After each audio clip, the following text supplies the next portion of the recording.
నమస్కారం ఫ్రెండ్స్. ఇది ఒక ఈ గతంలో కూడా మనం మాట్లాడినాము. సో బర్రెలక్క అది అలియాస్ శిరీష ఇక్కడ అచ్చంపేట కాదు అది ఇక్కడ కొల్లాపూర్ ఇక్కడ అది ఆంధ్రాకి బార్డర్ అవుతుంది నాకు తెలిసి. సో ఏది ఏమైనప్పటికీ సో అమ్మాయి నిజంగా చెప్పండి, గతంలో మొన్న ఎమ్మెల్యేగా పోటీ చేసింది, 5,000-6,000 ఓట్లు వచ్చినాయి. తర్వాత ఇప్పుడు మళ్ళీ ఎంపీగా పోటీ చేస్తుందంట అమ్మాయి. సో ఆమెకు చదివిన చదువేంది, ఆమెకు ఉన్న విషయ పరిజ్ఞానం ఏంది, దయచేసి చెప్పండి. హాయ్ ఫ్రెండ్స్, నేను మీ బర్రెలక్క ఫ్రెండ్స్ అంటుంది అమ్మాయి. సో అక్కడ నిరుద్యోగులు చాలామంది కూడా ఆమె గురించి చెప్తున్నారు. ఏది ఏమైనా మనం గమనించిన కాడికి మరి ఆమెకు ఎవరు మద్దతు ఇచ్చారు చూడండి. రామ్ గోపాల్ వర్మ, ఆయన మాజీ సిబిఐ డైరెక్టర్, ఆయన పేరేంది, ఆయన తర్వాత అంతా ఆంధ్రోలే మెజారిటీ, ఇక 2 న్యాయవాదులు అమెరికా నుంచో ఏదో దేశం నుంచి, అర్థమైందా? సో అట్లా ఇక ఎమ్మెల్యే ఎన్నికలు, ఇప్పుడు ఎంపీ ఎన్నికలు చేస్తుందంట. రీసెంట్ ఒక వీడియో చూసిన. సో ఆమె వాళ్ళ తండ్రి అయితే పెళ్ళి అయింది. పెళ్ళి అయినాక ఏదో కారణం చేత భర్త కూడా వదిలేసిండు ఆమెని అనేది వాళ్ళ తండ్రి చెప్పిండు. ఆయన పెళ్లి పత్రిక కూడా చూపెట్టిండు. ఏది ఏమైనా ఆమె పర్సనల్ లైఫ్, మనకు సంబంధం లేని ముచ్చట. కానీ ఆమె ఒక ఎమ్మెల్యేగా అంటే మినిమం ఒక విషయ పరిజ్ఞానం కానీ, ఆమె ప్రవర్తన కానీ, ఎక్కడన్నా ఒక ఎమ్మెల్యే కానీ, ఒక ఎంపీగా 1,00,000 మందికి కానీ, 4 లక్షల మందికి కానీ, 10 లక్షల మందికి ప్రతినిధిగా మన యొక్క సమస్యల్ని చట్టసభల్లో వినిపించేటువంటి మినిమం అవగాహన, అటువంటి నిజంగా ప్రజల మీద ప్రేమ ఆ అమ్మాయికి ఉందా అనేది మనము సింపుల్గా మాట్లాడుకునే ప్రయత్నం చేద్దాం. ఆ క్రమంలో రీసెంట్గా ఒక వీడియో, గతంలో చాలా వచ్చినాయి ఇట్లాంటి సిమిలర్. ఇప్పుడు రీసెంట్గా ఒకటి వీడియో చూస్తున్నా, నవ్వు నేనైతే ఆపుకోలేకపోతున్నా, చూడండి.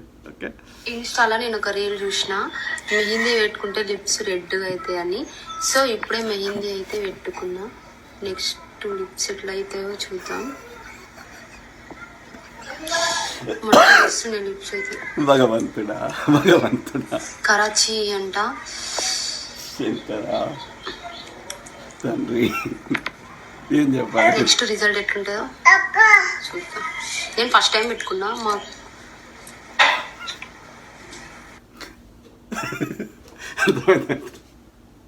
ఏం చెప్పాలి, అమ్మాయికి ఏ విషయం మీద అవగాహన ఉందో మీరు చెప్పండి దయచేసి.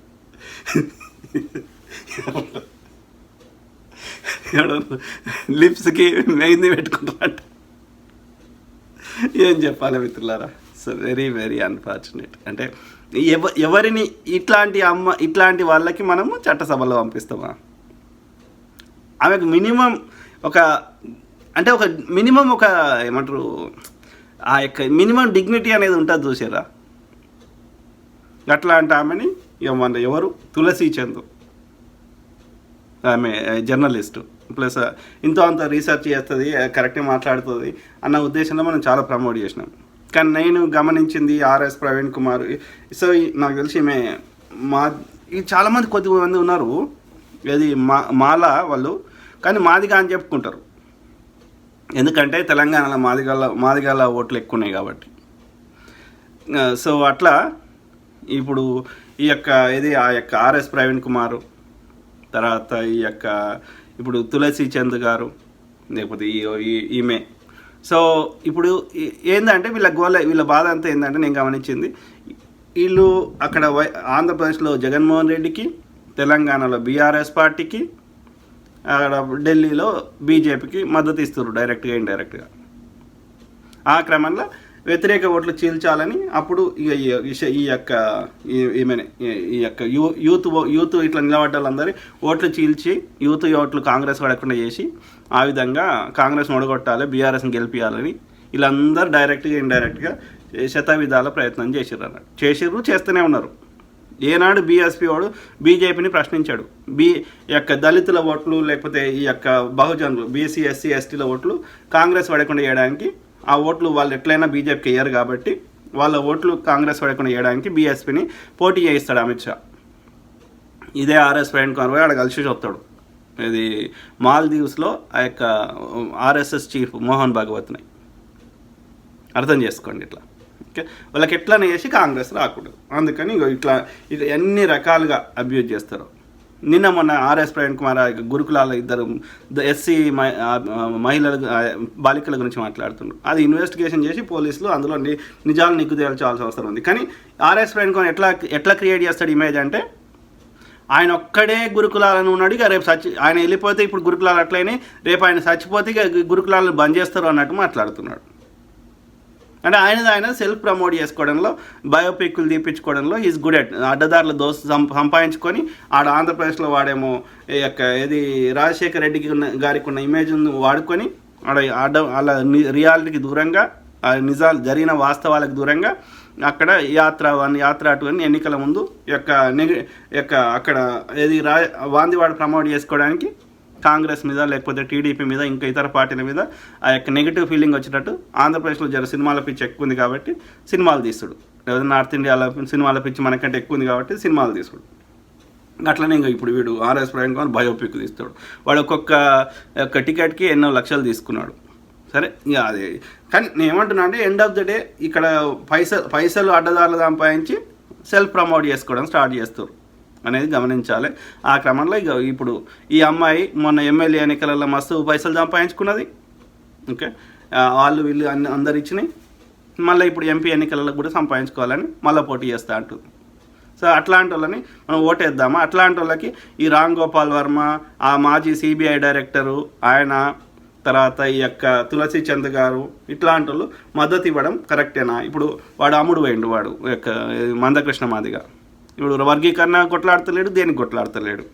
ఇన్ని రోజులు ఊరికి దూరంగా పెట్టి మూతికి ఒక ముడ్డికి ఒక షీపురు కట్టి అన్ని విధాల మన యొక్క బీసీ ఎస్సీ ఎస్టీలు, ముఖ్యంగా ఎస్సీలని ఇంకా నీచంగా చూసినటువంటి అదే మనువాద ఆర్య బాపనోళ్ళ యొక్క బీజేపీ బీఆర్ఎస్కి ఓటేమని చెప్తాడు.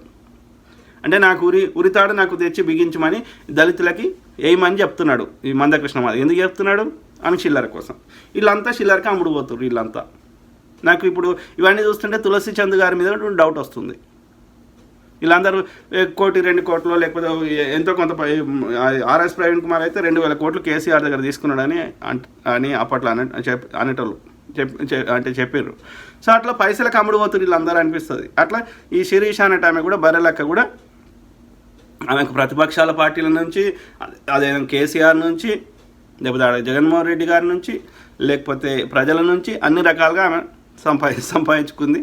సో ఇప్పుడు నిరుద్యోగులంతా అట్లనే ఉన్నారు. ఆమె మాత్రం ఇప్పుడు మంచి కార్లో తిరుగుతుంది. సో ఏ విషయం మీద అవగాహన లేదు, కానీ పోటీ చేస్తుంది. ఓకే, ఆలోచించండి. ఎవరి నిబద్ధత ఏంది, ఎవరి ప్రయారిటీస్ ఏంది, ఎవరు ఎందుకోసం వచ్చారు, ఎవరి యొక్క సచ్చీలత ఏంది అనేది గమనించండి. ఇప్పుడు ఇంతమంది పేర్లు చెప్పినా కదా. సో ఓకే మిత్రులారా, okay, God bless all, take care, by.